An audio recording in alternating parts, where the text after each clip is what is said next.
하나님 말씀 창세기 9장 18절에서 29절까지입니다. 본문은 홍수 이후 노아 가정의 이야기를 다루고 있는데요. 노아의 모습이 좀 당황스러워요. 당대 의인이라 칭함받고 완전한 자고 하나님과 동행하였다라고 하는데, 그가 포도주에 취해서 벌거벗은 채 잠들어 있었다. 단순히 술에 취한 그것만을 문제 삼는 것보다 자녀들에게 수치를 드러내었다라는 것에 우리가 주목을 해야죠. 그런데 성경은요, 노아의 실수보다 그 허물을 대하는 세 아들의 태도에 더 주목하고 있어요. 언뜻 보기에는 노아의 이런 모습들은 자신이 잘못해놓고 지금 자신의 잘못보다 자식을 감정적으로 혹시 대하는 것은 아닌가, 이런 생각을 하게 돼요. 실수는 아버지가 했는데 왜 아들이 저주를 받게 되는가라는 의문이 생기기도 하죠. 여기에 더 나아가 왜 함이 아니라 가나안을 저주했을까?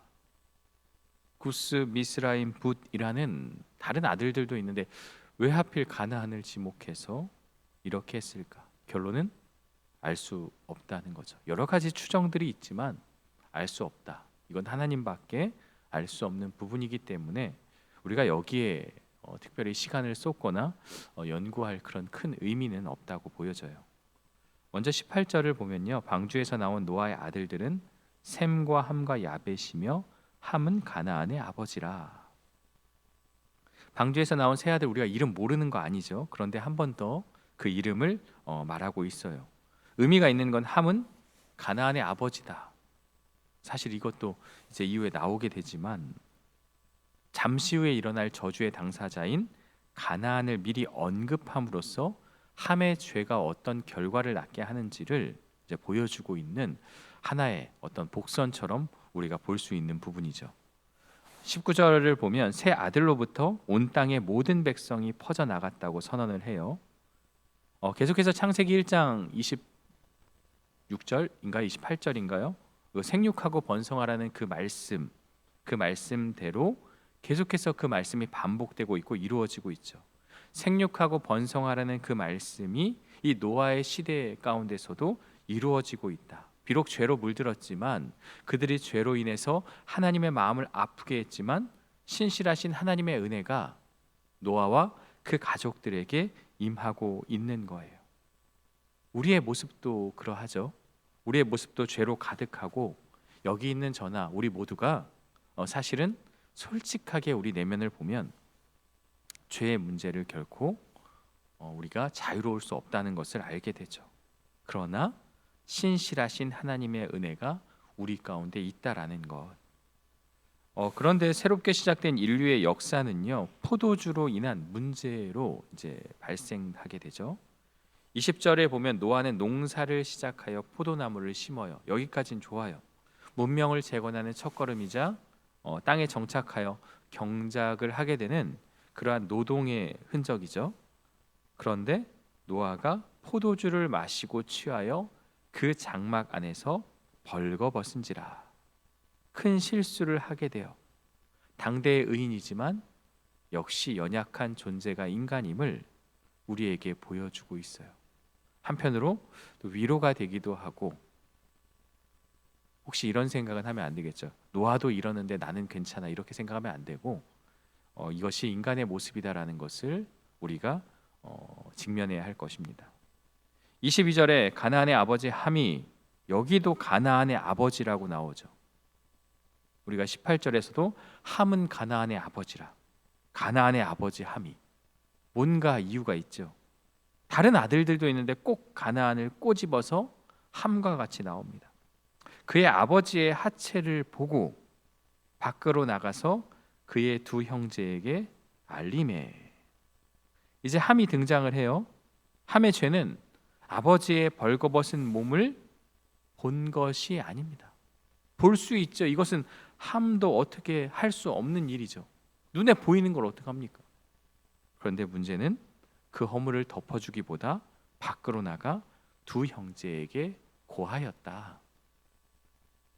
그냥 추정해 보건대 야야야 아버지가 술에 취해서 벌거벗고 있어. 아마도 이렇게 이야기하지 않았을까라는 생각을 해보게 돼요. 23절을 보니까 셈과 야벳이 그 이야기를 듣고 한 행동이 나오죠. 옷을 가져다가 자기들의 어깨에 메고 뒷걸음쳐 들어가서 매우 디테일하게 묘사하고 있어요. 이 행동에 의미가 있다는 거죠. 즉시 옷을 가져다가 어깨에 메고 뒷걸음쳐 들어가서 아버지의 하체를 덮어주었다. 끝까지 얼굴을 돌이키고 아버지의 하체를 보지 않았다. 혹시라도 염려하여서 최대한의 예의를 갖추고 이 일을 하였다는 것을 알게 되죠. 아버지의 권위를 존중하는 마음과 허물을 덮는 사랑의 모습을 볼 수 있어요. 한 아들은 아버지의 수치를 고하였고 두 아들은 그것을 존귀함으로 덮었다는 것. 여기에 차이가 있는 거예요. 24절 노아가 술이 깨어서 그의 작은 아들이 자기에게 행한 일을 알고 작은 아들은 둘째 아들 함을 얘기하는 거죠. 술이 깬 노아가 아들들이 자신에게 행한 일을 알았죠. 물론 이게 함의 일만 안 건 아니죠. 셈과 야벳의 일도 알았죠.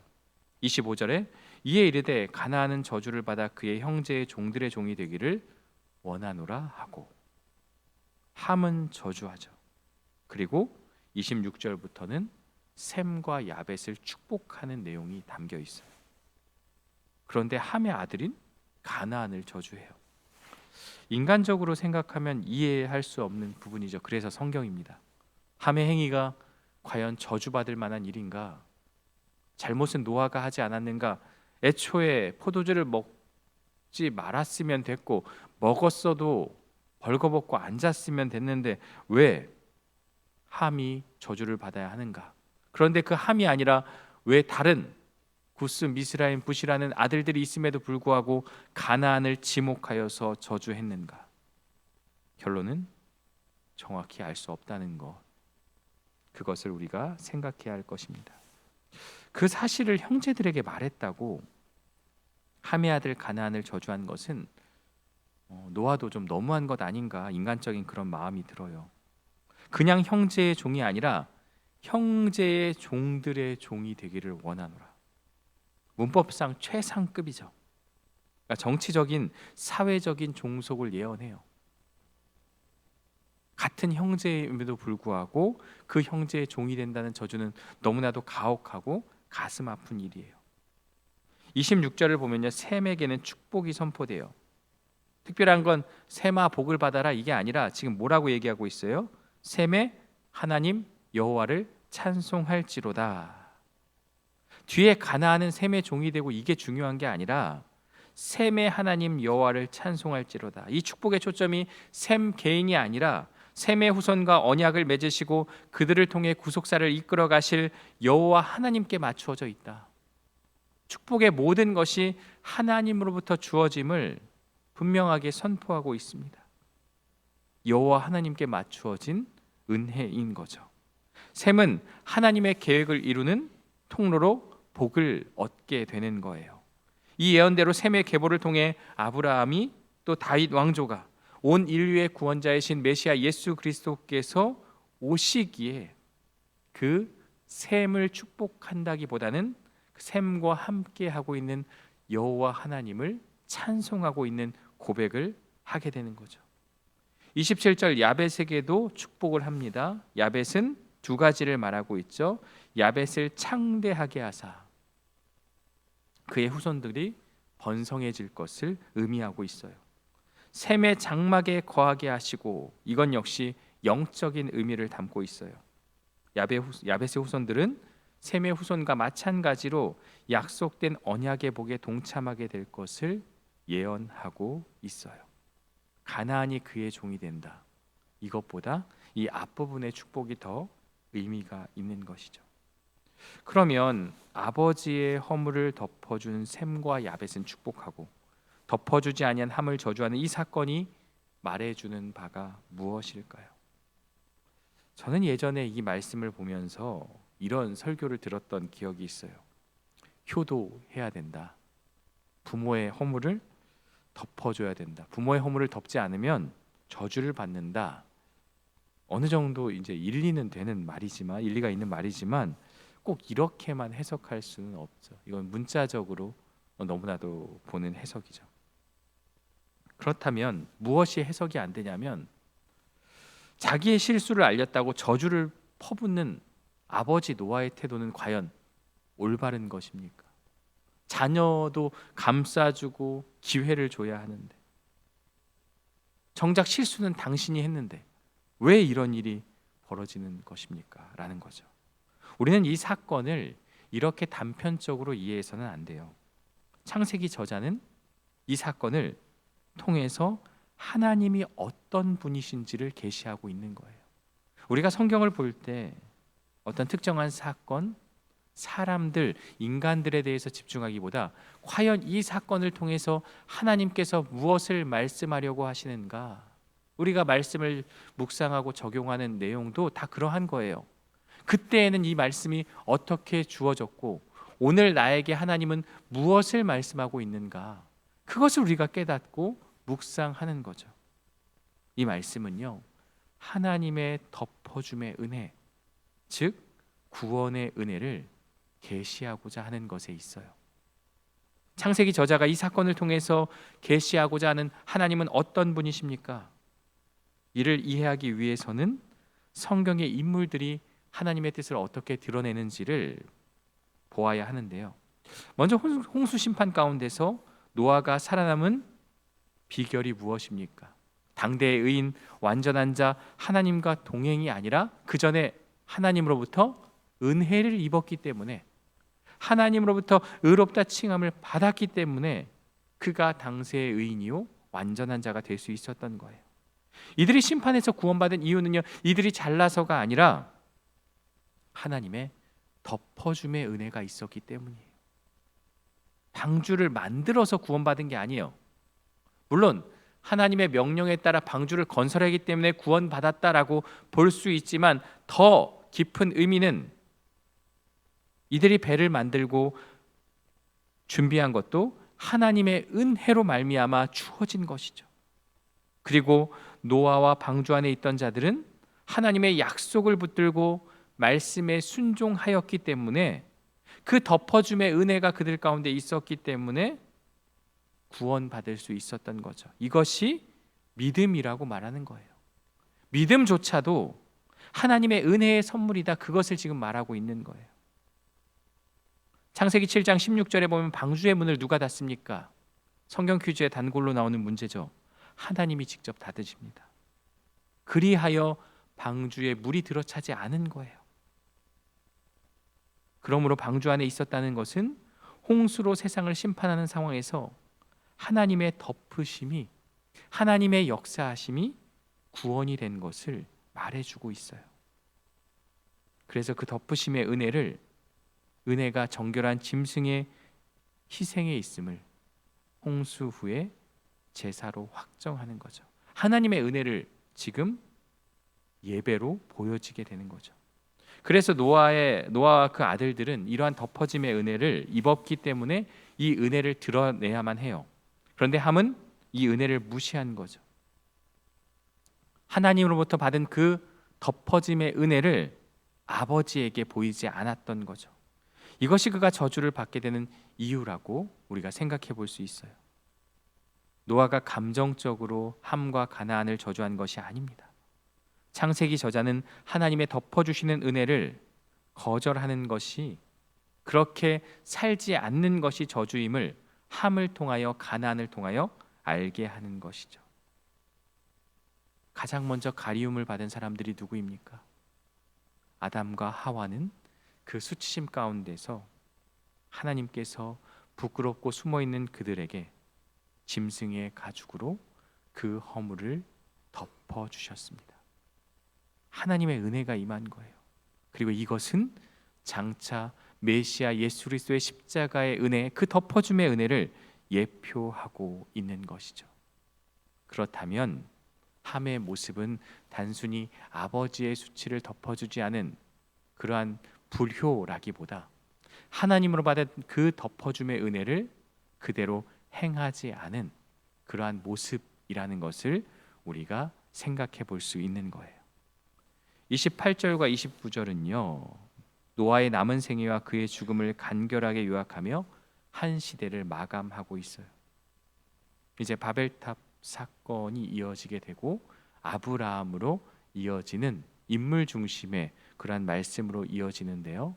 1장부터 11장까지에서 그 내용 가운데서 이 한 시대를 마감하는 노아의 인생을 이제 보여주고 있는 거죠. 본문의 말씀은 노아의 허물과 그의 아들들의 상반된 반응, 그 결과로 이어진 축복과 저주를 기록하고 있어요. 이 말씀은 오늘 우리에게 무엇을 이야기하고 있습니까? 첫 번째로 우리의 구원은 덮어주시는 은혜에 있다라는 것을 우리는 기억해야 해요. 노아가 홍수 심판에서 살아남은 것은 그가 완벽하기 때문이 아니죠. 오늘 본문에 보면 무엇이 완벽합니까? 허물투성이에요. 실망감을 안겨주고 있어요. 노아는 포도주에 의해서 취해 벌거벗고 있는 한없이 연약하고 실수투성이 있는 죄인의 전형을 우리에게 보여주고 있어요. 그럼에도 그가 의인이라 칭함을 받을 수 있었던 것은 덮어주시는 하나님의 은혜 때문이라는 거예요. 우리 역시 날마다 죄의 유혹 앞에 노출되어서 있습니다. 우리가 오늘 이 자리에 있는 것도 우리가 각자의 자리에서 이 말씀을 듣고 있지만 내 의로움 때문이 아니라 하나님께서 방주의 문을 직접 닫아주셨듯이, 그래서 보호해 주셨듯이, 그리고 우리의 허물을 그리스도의 보혈로 덮어주셨기 때문에 우리가 이 자리에 있고 구원받은 것입니다. 나의 어떠함이 아니라 하나님의 덮으심만이 우리의 유일한 구원의 의미가 됨을 우리는 기억하고 그 하나님께 그 덮어주시는 은혜에 감사하며 살아가는 것이 오늘 우리에게 필요한 삶의 모습이다라는 것을 오늘 말씀이 가르쳐주고 있어요. 두 번째는요, 허물을 대하는 태도가 은혜에 대한 올바른 응답이라는 거예요. 함의 죄는요, 단순히 아버지의 하체를 본 것에 있지 않아요. 볼 수밖에 없죠. 그거 어떻게 합니까? 아버지가 그렇게 벌거벗고 있는데. 그런데 그 다음이 문제죠. 자신과 온 가족이 하나님의 덮어주시는 은혜, 이 방주로 말미암아 구원받았음을 망각하고 아버지의 허물을 드러내어 비웃는 그런 자리에 그가 섰던 거예요. 반면 셈과 야벳은 뒷걸음질 쳐 들어가 아버지의 수치를 덮어줌으로써 자신들이 받은 그 은혜의 원리를 삶으로 실천했다는 것에 있어요. 우리 공동체 안에도 노아와 같은 허물들이 존재합니다. 민낯이 드러날 때가 있어요. 그때 함의 모습처럼 그 허물을, 그 부끄러움을 이야기하며 정죄의 자리에 서겠습니까? 아니면 셈과 야벳의 모습처럼 사랑으로 덮어주는 은혜의 자리에 서겠습니까? 여러분, 우리가 기억해야 할 것은 남의 허물을 대하는 나의 반응이 내가 하나님의 은혜를 얼마나 깊이 이해하고 있는지를 보여주는 그러한 모습이다라는 것을 우리는 기억해야 할 것입니다. 내가 멋진 사람이라서, 내가 괜찮은 사람이라서 허물을 덮어주면요, 내 공로죠. 그게 아닙니다. 하나님의 은혜를 받은 자로 마땅히 형제 자매의 아픔을 덮어주는 것이 은혜 받은 자의 바른 모습이다. 그것을 이야기하고 있는 거예요. 마지막 세 번째는요, 하나님은 셈의 장막을 통해서 구원의 역사를 이루어 가시죠. 셈을 축복하며 셈의 하나님 여호와를 찬송할지로다라고 선언했어요. 이는 셈의 혈통을 통해 장차 인류의 모든 수치와 제약을 영원히 덮어주실 예수 그리스도가 오실 것을 예표하고 있습니다. 야벳이 셈의 장막에 거하는 복을 누리듯 오늘 우리도 예수 그리스도의 은혜 안에서 진정한 평안과 복을 누리게 되었습니다. 세상은 끊임없이 타인의 허물을 들춰내고 그것을 통해 자신을 높이려 해요. 사실 최근에도 한 원로의 목사님 한 분의 그런 수치가 드러나면서 많은 사람들이 그것을 비판하고 그것을 손가락질하고 있죠. 그런데 한편으로 또 이런 생각을 해봅니다. 그것이 잘못됐다, 잘못되지 않았다, 그것을 말하는 것이 아니라 그리스도인은 우리의 또한 허물, 우리의 마음을 돌아보고 누군가의 실수를 보았을 때 그것을 단지 정죄의 도구로 삼지 않아야 한다는 것을 깨닫게 되는 거죠. 대신에 그리스도께서 나를 덮어주셨던 그 사랑의 겉옷을 가지고 조용히 그 형제의 허물을 덮어주는 복의 통로가 되어야 한다라는 것을 우리에게 말씀하고 있어요. 내가 손가락질하는 그 사람이 또 내가 될 수 있다는 사실을 잊지 않아야 할 것입니다. 본문은 우리에게 질문을 던집니다. 당신은 은혜를 드러내는 자입니까? 아니면 율법의 잣대로 정죄하는 자입니까? 아담과 하와의 가죽 옷, 방주의 닫힌 문, 그리고 셈과 야벳의 겉옷을 거쳐 예수 그리스도의 십자가에 이르기까지 하나님은 시종일관 우리를 덮어주시는 사랑으로 대하셨습니다. 그 은혜를 입은 자답게 우리도 서로를 긍휼히 여기며 하나님 나라의 공동체를 덮어줌의 은혜로 채워나가는 저와 여러분들 되시기를 주님의 이름으로 간절히 축원합니다. 함께 기도하겠습니다. 하나님 아버지 감사합니다. 오늘 노아의 모습을 통해서 우리의 허물을 보게 됩니다. 우리 역시 연약한 인간이요 죄인임을 깨닫게 됩니다. 세 아들들의 모습을 통해서 한 아들은 그 허물을 덮어주지 않고 그 은혜를 망각한 채 그 허물을 드러냈던 모습과 두 아들의 모습을 통해서 많은 것을 깨닫게 됩니다.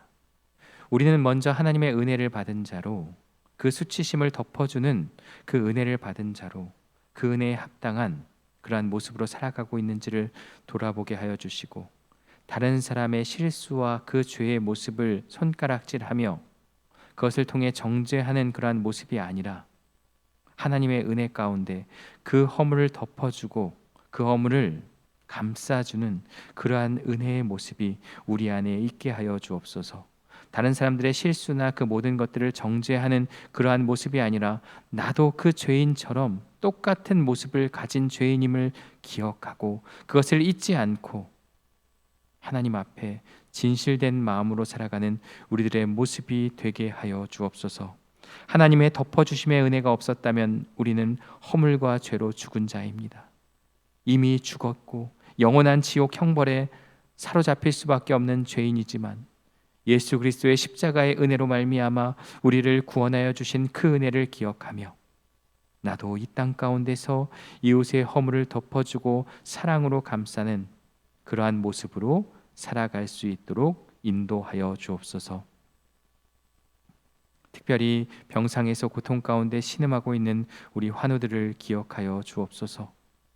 항암 치료로 또 여러 가지 치료로 고통과 아픔 가운데 있는 주님의 백성들을 기억하여 주시고 특별히 눈물 흘리며 밤잠을 설쳐가며 아픔 가운데 있는 그 형제 자매들을 주님께서 살펴주시고 치료의 은혜를 더하여 주옵소서.